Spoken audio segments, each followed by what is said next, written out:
If your ink's too slow and your nib won't flow, here's one of the places that you can go. Larry is here to see you through with Mr. Announcer and Cubby too.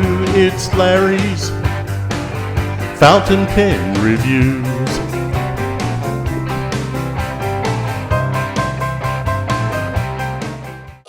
All right, folks, hey, Larry here from Larry's Fountain Pen, and today I'm having another special guest, the special guest, the man of the hour with all the passion and his power, Dr. Joe. He's going to talk to you about his top 3 pens, kind of.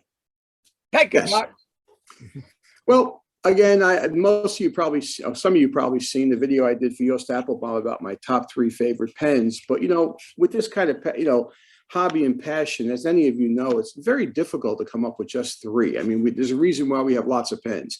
And so what I thought I'd do today, I think there's no secret that my all-time favorite is the Mont Blanc 149 because it goes back to my teenage years.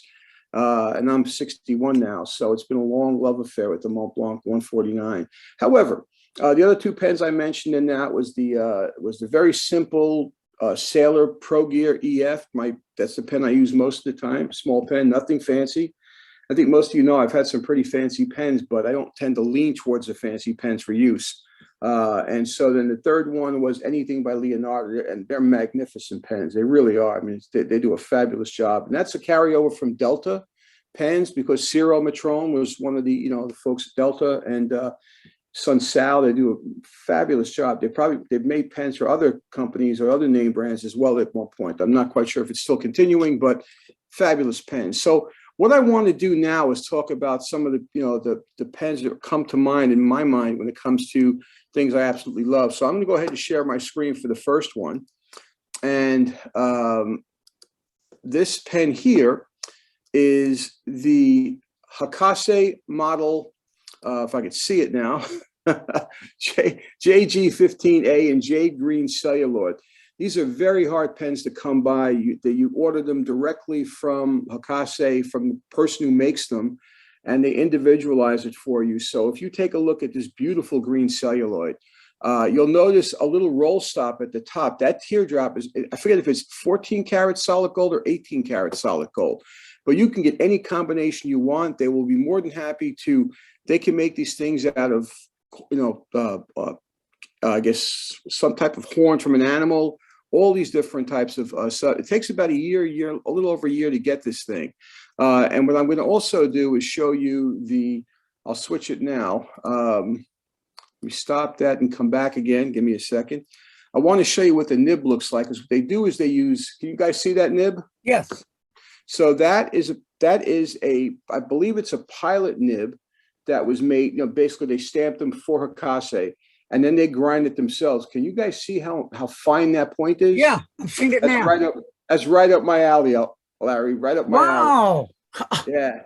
And so anybody that grinds nibs, especially those who do Japanese fine and extra fine, someone like Hakase or Mike Masayama, they would tell you start with a medium nib. It gives them more to work with. You never want to go from fine to an extra fine. So if I was planning on doing that, which I really haven't done, and the only guy I would let probably touch the nib from a Japanese fine point standpoint is Mike Masayama, because he was trained with Sailor.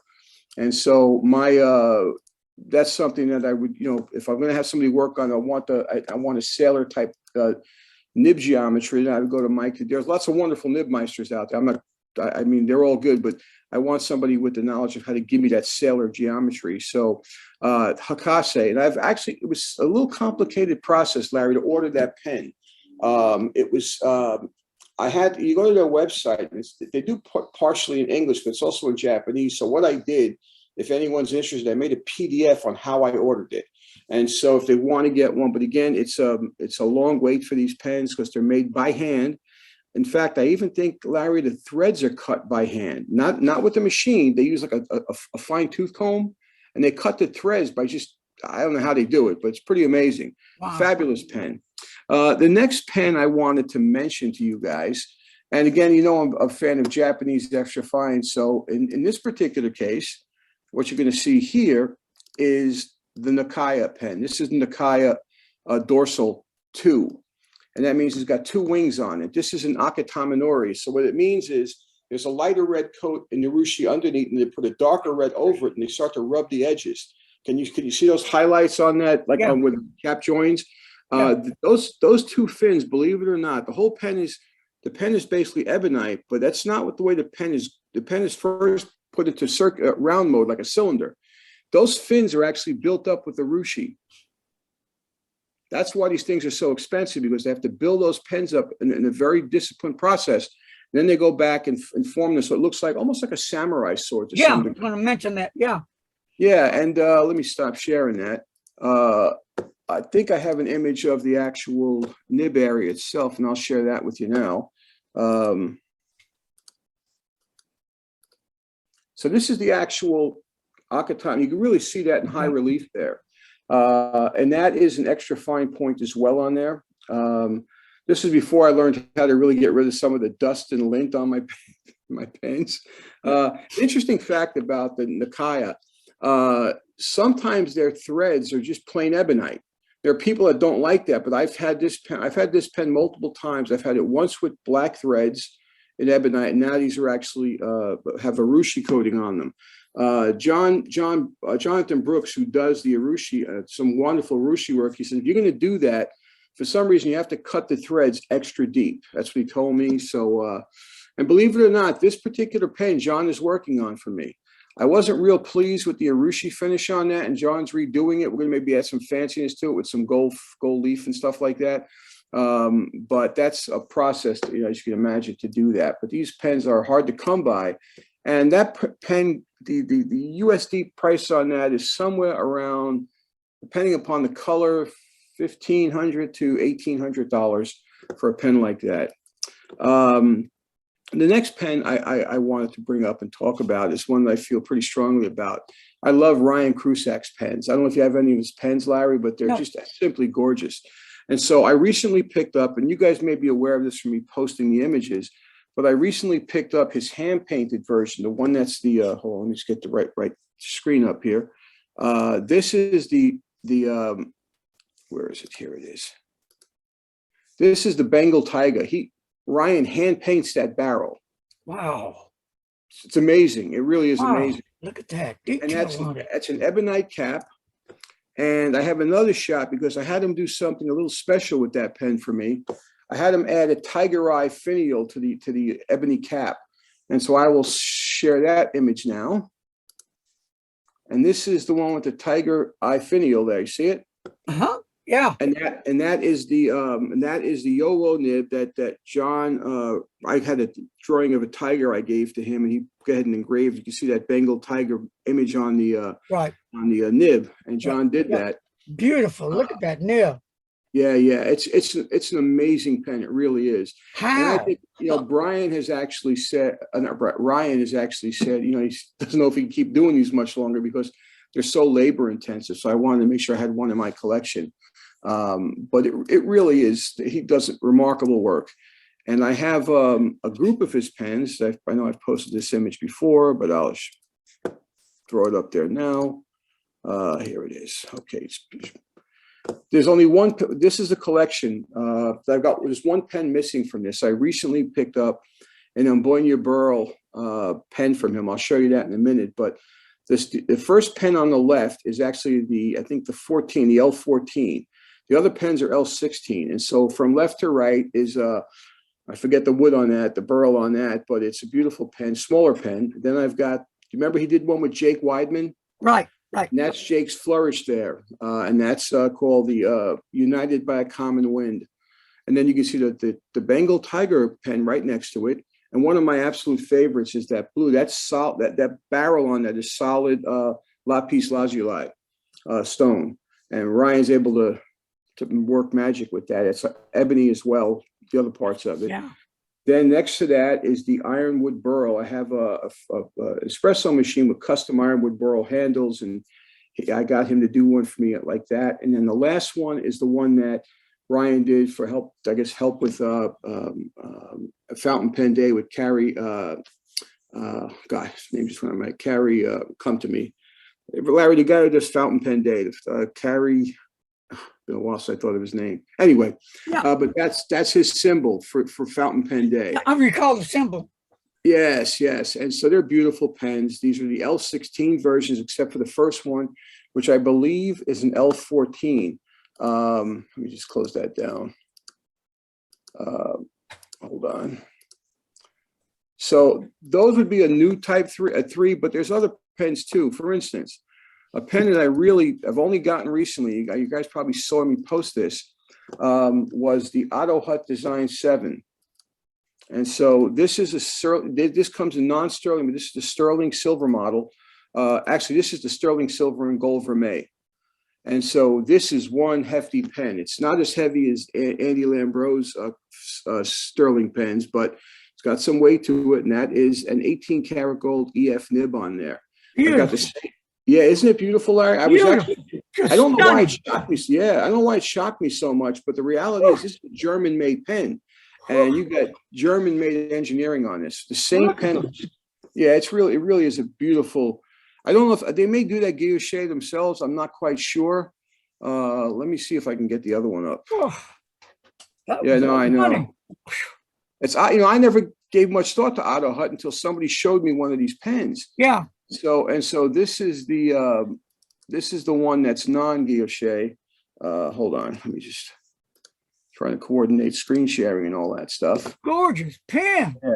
And this is just the regular one. It's sterling, but they also make one that's non-sterling. That's a few $100. That's pretty too, though. That's a pretty one too. Look at that. Wow. Very, very well made, Larry. Very beautiful. Well Look at this one. It's just like blues are in it, and it's just gorgeous. Yeah. Nib, just wow. That could actually be to my lighting. Some of these things are very, very hard to light when you're taking pictures of them, So let me see, what else I want to show you with this pen. And this will show you, these are all cartridge converter pens. Okay. So if you look at, I'm going to unshare this one for a minute and share a different view of that same pen. And you can see here, can you see that? I can see it. Oh, yeah. Yeah. And so very beautifully made. I mean, the threads are nice. They're not loose or jingly. It's in some way you can tell this is a German-made pen. It's very, very, very beautiful pen to behold. And I have not written with them yet, just because I haven't had the time, Larry. So let me just see, get this one out of here. What else did I want to show you guys of interest? Also, I don't know if you've seen it, but I recently picked up a Galen leather pen case. Okay. Man, this thing actually comes in from Turkey. I was shocked at how just a fabulous pen case. So this is the actual. It's in this I guess old sort of worn leather look. Right. Good. And then the actual opening of that. Let me just unshare that for a second. Go to share the open section. The inside, Larry, of this thing, you actually pull that out. Okay. As a pen case, but it's just beautiful. It fits together well, magnetic closure, and I love that kind of finish on the leather. I really do. It's pretty, really nice. Yeah. Wow. The only other thing I'll share with you guys is, people they follow my work, they know it, but my favorite. Hold on, let me just get this up, and I'll shut up and let you guys ask some questions. So my favorite paper to write on, Larry, is Rhodia art paper, not regular Rhodia, but Rhodia art. That's their premium line that I think is equivalent to the Clairefontaine, whatever. And of course, my favorite ink is the Iroshizuku Yamabudo. You can see it there. Yeah. Oh, I didn't know they had two different kinds of paper, Rhodia. Yeah, the Rhodia R is the more premium paper, but there's nothing wrong with the regular Rhodia either. I just like extra smooth paper for my fountain pens. Have you ever used Tomo River paper? I have, and I will say it's pretty amazing stuff if you like it. My problem with the Tomo, at least the stuff I use, was so thin, but it had a characteristic. Me and fine lines and fine pens, right? So, but I noticed that with the Tomoe, my fine lines weren't as fine because the ink was spreading a little bit more. And so that's one of the reasons I don't use it, but it's a fabulous paper. A lot of people love it. It's very kind to look. If you're writing with a fine European or medium European nib, you're not going to notice that. But a guy like me who's trying to write with extremely fine lines, it's more noticeable to me, Larry. So, but no, I know a lot of people like that. They're notebooks, and I'm not somebody who actually uses notebooks that way. I just basically write those things I post. You can see, people's names and some poems and stuff like that. But it's really, that's my preference for paper. There's nothing wrong with Tomoe. Nothing, absolutely nothing. By the way, I mentioned to you, there was one pen not present on the Ryan Krusac things. That was the most recent one I got. And this is what I mentioned, the Ambonia Burl. Oh, yeah. And he put in some green abalone, blue-green abalone. Look at that. Yeah. The pen comes with the stainless steel nib, but I got a bunch of, you may have seen them. I've got some nibs that were engraved for me by John Brooks. And I think pretty sure I know I've posted them. If I could find it, here it is. Okay, let me get back to my screen. And then you can see here, John put an owl on them. Uh-huh. Wow. Yeah, I remember those now. Those are beautiful. Yeah. Yeah, and that owl now that's the name of that owl is the Athena owl. It was in the movie called Clash of the Titans. Yes, right. Did I show that to you guys already? Yeah. But I think the owl's name is Bubo in that movie. Yes. But you can see better contrast on the one that's just the lighting condition. They're both the same. Hey, John, right there, the tip of these pens, you can tell they're totally different than those extra fines you saw. Oh, yeah. Yeah, absolutely. Wow. Amazing. Japanese, right, went anywhere from at least a size smaller. So if you take a look at we do it one more time. You take a look at the tip on this one here. Whew, there is no tip. Wow. And that is something that you're absolutely right. I mean, so if you can actually damage that. This is a very different style tip than an EF nib from a sailor, because the sailor tip isn't as long as that. It's more shortened, but it's not something I know much about. I just know what I like to write with. And I have, in fact, I like writing with the Hakase. It's like I said, it's a difficult pen to come by. I've never seen them on the secondary market. I think once people actually have ordered several of them over the years. And this is, I don't know if I can show it to you real well, but I did first ink with this. And so let me get this up. Where am I looking now? Oh, there you are. Sorry, Larry. Okay. Trying to figure out how to get this thing back up.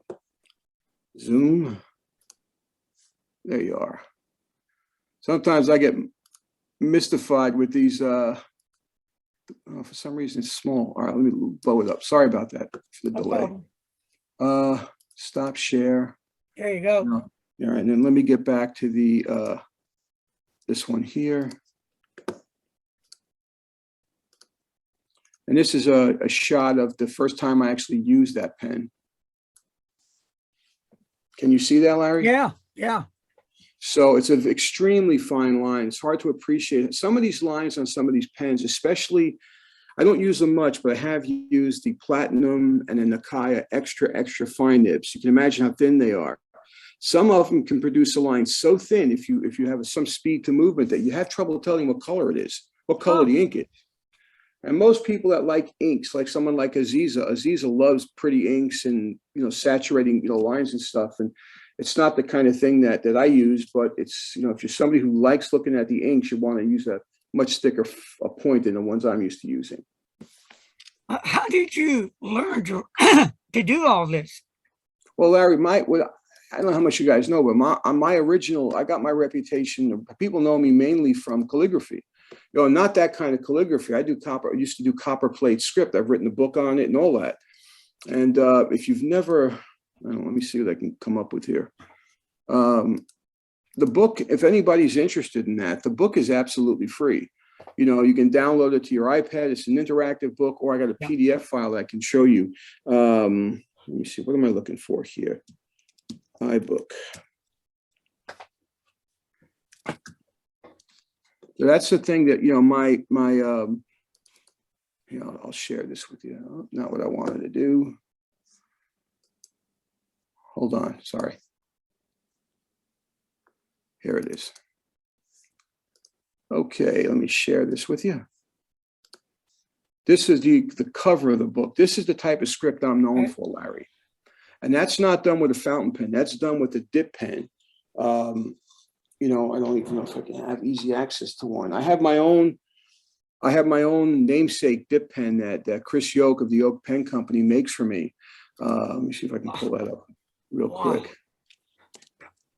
Hold on. Sorry. Yoke.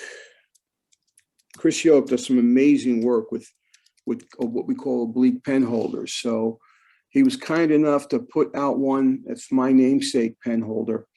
And I know you've probably seen this when I post them. Let me get that up here. So let me stop sharing that one and then go down to here, share. This is my pen holder. Oh, okay. Yeah. You remember seeing that, Larry? Yeah, I remember. Yeah. And so what I had him do is on the flange, you can see here, the brass flange. On the top, it says, pay it forward. And then the bottom of it has his name, my name, and a number. So I don't know how many he sold so far, but the inspiration for this was my Les Paul that has a cherry sunburst finish. And but that's what we use to produce that kind of script. And the long axis of the letter has to be aligned with the long axis of that pen, the steel pen itself. And that steel pen, that's probably one of the most expensive steel pens you can buy right now, because back when they were first made in the late 1800s, early 1900s, you can buy 144 for a gross for like a buck $1.50. Those same pens, just one of them, not the pen holder, just the pen itself. That's the Gillette Principality. One can command anywhere from 20 to 50 bucks now. And so it's just hard to come by, Larry. Very hard to come by. Beautiful. Look at it. And what about this nib? Yeah, that's the Gillette, or the way the English pronounce it, Gillette Principality. That's the pen that was used to make all those historical documents that, let me just see something here real quick, Larry. I'll try and get you some. But I think sometimes people miss when it comes to, what I think people sometimes miss when it comes to, where's she at? Okay, my sister just texted me, it's fine. Got my dad. My dad's been having some issues with Alzheimer's, hurt himself, and my sister's in Jersey trying to care for him right now. Okay. So what we're talking about, okay, let me show you something that when I talk about flex writing, fountain pen enthusiasts, unless they've tried this, would not really know about this. So if I do, I'm going to pull up a specimen using that nib. That wasn't done by me. It was done probably in the late 1800s. It's called a Bodenheimer specimen. And that was done by A.D. Taylor, one of the greatest of all time at this form of calligraphy. So I'm going to pull this up. I'm going to go here. I'm going to screen share, and I'm going to script. This is the Bodenheimer piece. Take a look at that. Oh, man. Most people say couldn't even read it. You know, but the whole idea was to get the most super fine lines juxtaposed to these incredible swells, these shades. The gentleman you're looking at here, his name is A.D. Taylor. He died at a very young age, early 1900s is when he died. But he was considered to be one of the all-time best of all from a precision standpoint. We have people now that can come close to this. One guy you may know is Michael Ward. I've heard of it. Yeah, Michael, does this every few times, but this is the kind of stuff you're after. And I'll tell you this now, you cannot do this with the fountain pen. There's no fountain pen, even the ones I use are as fine as that. And these things like writing with needles, you know, it's amazing. And then you press it down to get the shade. That's what happens. You press the shade that you press the point down, just like you would on a fountain pen. It spreads out to give you but there's a few things that are really important here. Is the ink you're using, the viscosity has to be low enough where it doesn't, jam up on the pen, and the paper has to be of such that. The ironic thing about most of these specimens, Larry, is they were written on acid-containing wood pulp paper, and it caused a problem with this type of ink you're looking at. Is what they call iron gall ink, and iron gall ink, when it's on paper and there's acid around with moisture, it'll burn right through the paper in time. Oh. We've got specimens at IAMPID where all the shades are missing; they were burned away. Wow. Okay.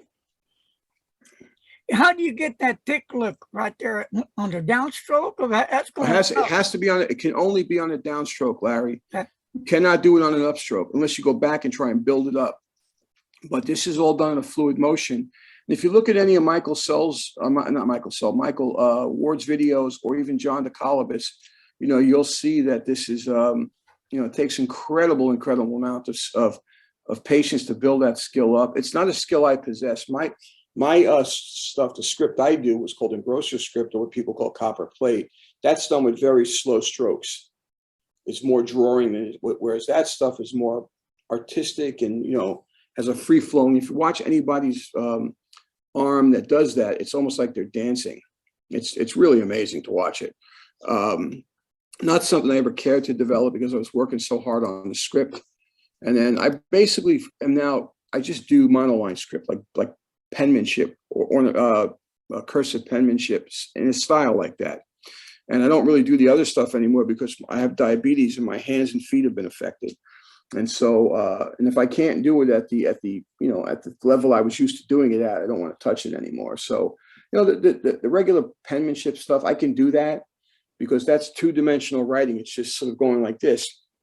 That writing, you're doing that, but you're also pressing into the paper to get the shade. Yeah. And so there's a big precision there. I know I did a lot of talking. Is there anything specifically you want to ask me? No, I would just, let's go back to that nib. Where do you get those nibs at? Are they made specifically? You mean the nib? You mean the nib that John engraved for me? Yeah. Those are just number 6 Yowo nibs. Oh, okay. All right.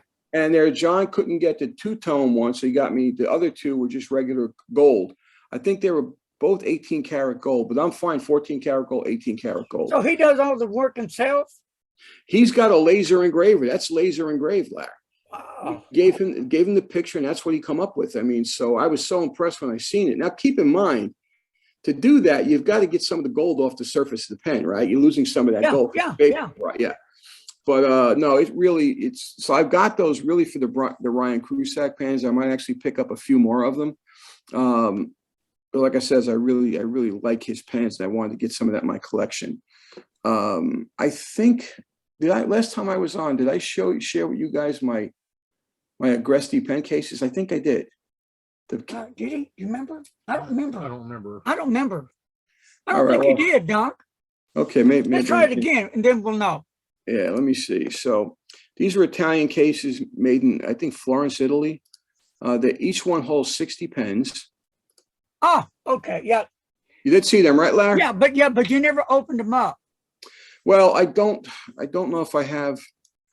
No, but just so you know, I don't have them all filled up. My pen collection goes up and down. Where am I looking at here? I think, no, that's not it. Let me see if I can get this up. Okay. Wait a minute, what the hell am I doing here, Joe? That's what I want. Yeah, sorry, just too many windows open, Larry. Let me unshare that now, and let me go to Agresti. Trying to remember if I have an image with the pens. Is this it? Yeah. If I have an image with the pens showing, yeah, that's about this. I took a long time ago, so I will go ahead and share this one with you once I get it up.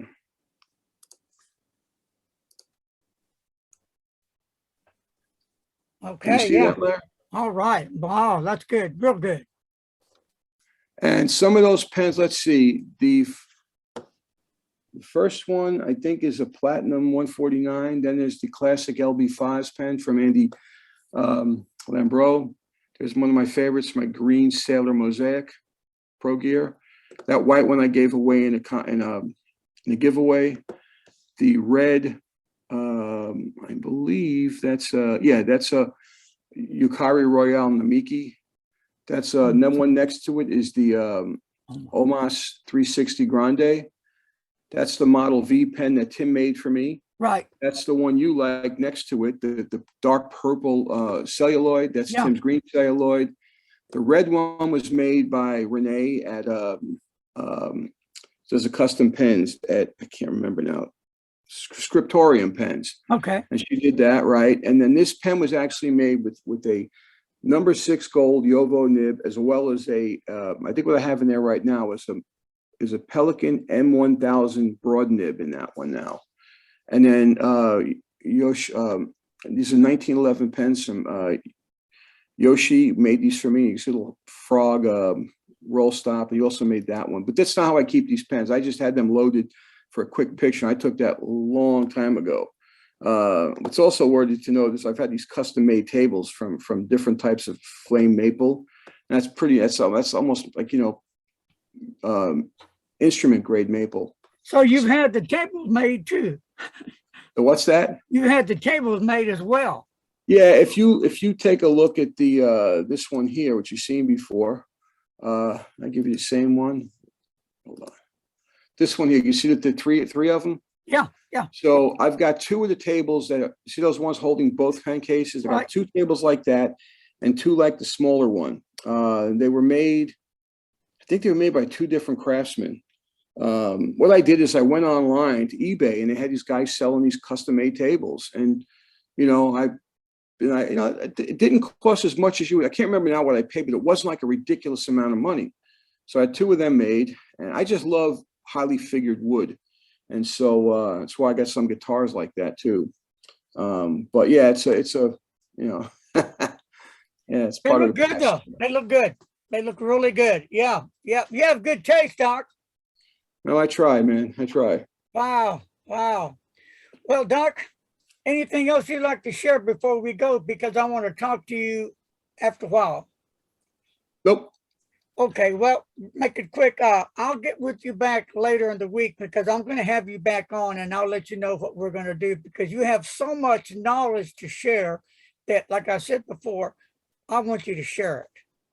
If you're into fountain pens, if you're into writing and all this good stuff, then I believe you're the guy to get that put out to all the people that could be some value to them. Well, I think the thing they have to remember is if you don't write with your pens, why do we need pens in the future? Yeah. You know, I think some people don't know that. I mean, Michael Sell's been at this for a long time trying to promote handwriting. But a lot of people, and listen, if you just want to collect pens, I'm perfectly fine with it. I understand the passion of a collector. I'm not saying you have to write fancy, but just put pen to paper and write something. Print, yeah, exactly. whatever it might be. It doesn't even have to be a fountain pen, you know. But if we don't do something, why do you need the pens in the future? You know. Yeah, just for the heck of it, and it's kind of funny because I've been looking at when you write stuff down. I said I'm going to try to do that.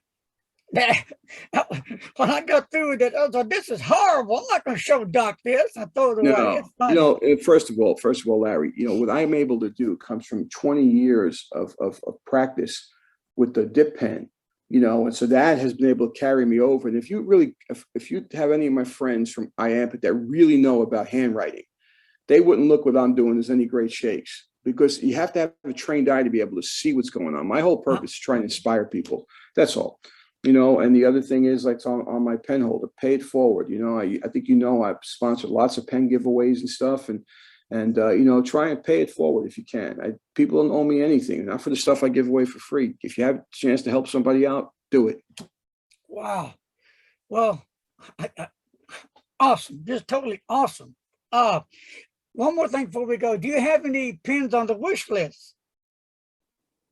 I know, like a bucket list. Yeah. Very interesting you asked me that question. I'm somebody who pretty much, when it comes to life, I've achieved everything I've ever set out to do. And it doesn't mean I want to pass away tomorrow. And when it comes to pens, whatever I saw, I mean, certain things have to be in the realm of possibility too. I'm not going to spend, you know, 10,000 on a pen. Even I have my limits. And my limits are typically under 2,000. I'll think about it. Above or under 1,000, I could pretty much make an impulse buy if I want to at certain times. But once I get around the 2,000, 3,000 mark, I take a hard look at it. Not that it's not worth it. I wouldn't, you know, people, you know this, people sometimes say, well, is a Mont Blanc worth it? Worth it what? Worth got nothing to do with this. You know, for passionate people like us about pens, it's about, I want it, you know? Yeah, that's my justification. Right. I never buy pens for investment, Larry, never do. Right. You know, and I'm fortunate enough to have collected early enough in the late 80s, early 90s, where I kept a few of my bills of sale. For instance, you know, the highly sought after Hemingway, Mont Blanc Hemingway. Yeah. I bought that pen for $424. Ooh. Lorenzo de Medici. I think I bought that pen for somewhere around $900. It's now selling for an excess of $5,000. But when I sold all my fountain pens, that after collecting all those times, I basically lost money. It wasn't like, you know, I was making a few of those pens for big bucks, but majority of them, no. I buy it because I like it and want to use it. And and I'll say this, there's not a pen I've owned that I wouldn't wear to work in my pocket. I believe that. Yeah, I've even worn the monstrous Namiki Emperor, you know, in my pocket. You know, the only thing that happens when you wear good pens in your pocket, Larry, never happens with cheap pens.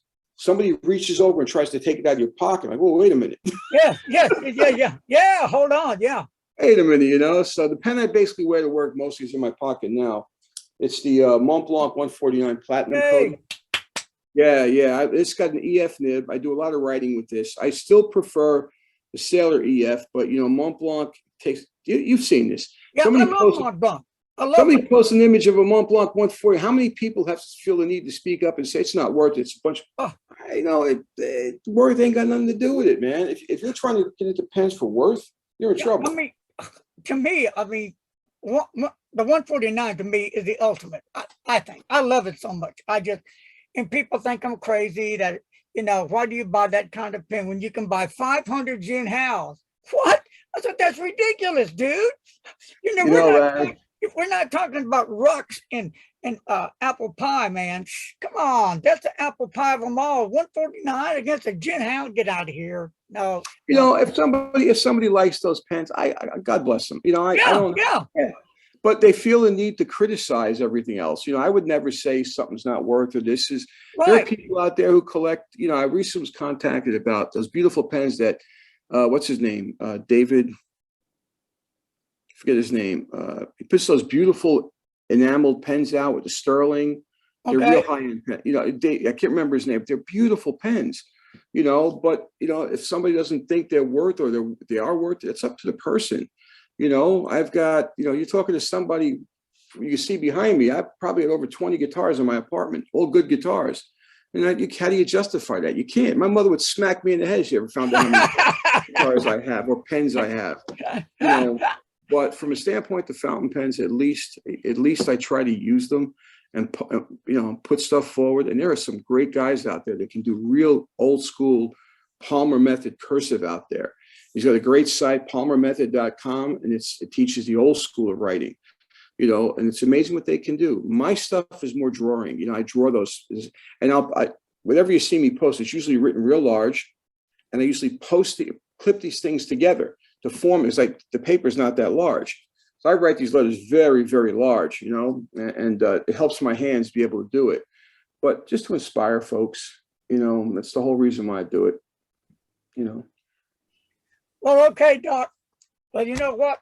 It's time for medicine time. So I'm going to have to say thank you for joining us. And we're going to do this again. I'll give you a holler this coming week. We'll do, Larry. Wonderful. Okay, Thank Doc, you. I appreciate it, man. You're #1, dude. Let's hear from Mont Blanc. You are, babe. You are. Thank you. Take care, my friend. Bye-bye.